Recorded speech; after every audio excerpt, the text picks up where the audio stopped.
Hello, everyone. Thank you for being here with us to celebrate Earth Day. My name is Hyon Rah, and I'd like to kick off the event by providing a brief overview of the critical environmental issues we face today and how they affect the daily lives of every single one of us. I'm a sustainability and resilience strategist. I provide technical and strategic advice on sustainable buildings, energy and water systems, and destination development projects. I also teach college and graduate level courses on the topic. I currently serve as chair of the Environment and Sustainable Development Committee for the National Federation of Business and Professional Women's Clubs. And I'm excited to be here today to talk about a topic I'm really passionate about, the environment. Survival experts often talk about the rule of three. We as humans cannot survive beyond 3 minutes without air, 3 days without water, and 3 weeks without food. That said, it is not only their availability that matters. The quality of water, air, and the land where food comes from is equally important. As you can see here, the three elements not only interface one another, but are in fact intertwined. Soil needs certain level of moisture level for structure and health.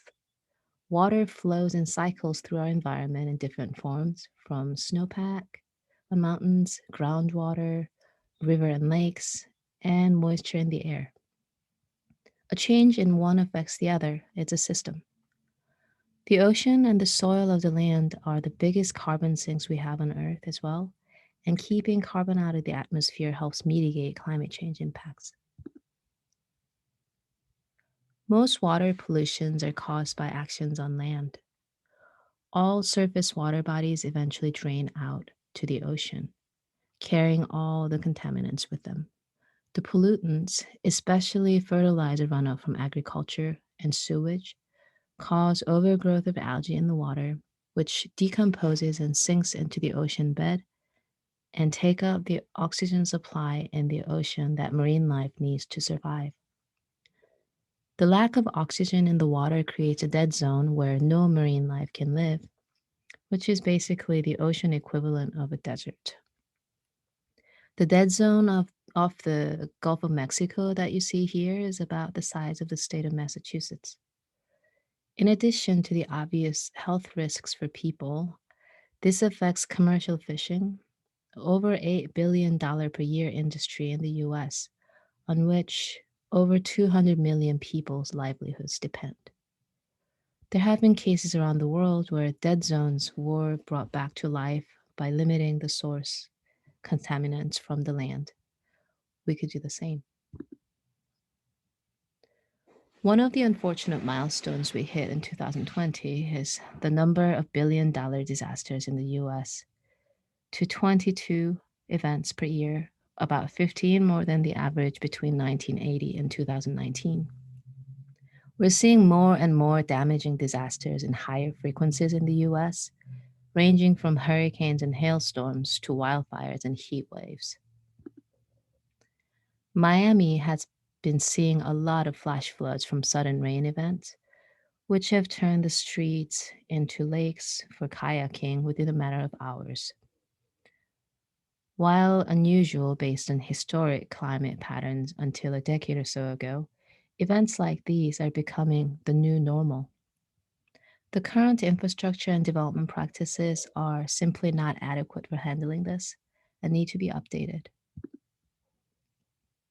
In February of 2021, Texas froze over, with temperatures over 40 degrees Fahrenheit below the typical February average. The sudden cold spell left many people reeling without the means to warm themselves, with a statewide mass power outage in homes not built for such cold conditions, followed by pipe bursts that barred people from access to clean water, and even their own homes if the pipe burst flooded their homes. We're seeing a lot more erratic weather patterns and extreme conditions all around the country. In addition to addressing the root causes of climate change, there's also a need to think about how we cope with these anomalies that may become the new normal. We've been managing through a pandemic for over a year now. Considering the suffering, loss, and disruption so many people are experiencing, there's nothing that could possibly be labeled silver lining. But one thing was made clear: we can do a lot to clean the air. These satellite images from NASA shows the level of airborne particle or aerosol in India, the red and orange shade being high level of particle air pollution and the blue being low. The last shot here was taken just a week after the government placed the country under strict lockdown measures in late March of 2020. This brought to a halt travel by motor vehicles, industrial manufacturing and production, and burning of croplands. The aerosol level in northern India here was the lowest on record in 20 years. As the lockdown eased air pollution, the Himalayan mountain range became visible to the people in the northern state of Punjab, about 100 miles away, for the first time in decades. This is a dramatic change in air quality that took place only within a week. A bit closer to home, we had our own air quality challenges during the wildfires in the West Coast last year. For days, Northern California looked more like Mars than Earth because of the ashes and particles from the wildfires, and led to the worst air quality ever recorded in the US West Coast. Fortunately, particle air pollution is something we could do something about, as we've seen in the dramatic change in India. 5 out of 6 largest wildfires in California history occurred in 2020. It burned an area bigger than the size of the entire state of Connecticut. Colorado saw 3 of the largest wildfires in the state's history take place in a single year in 2020. The lack of forest management is often mentioned as a culprit, but there are many other contributing factors, driven both by people and the impacts of climate change.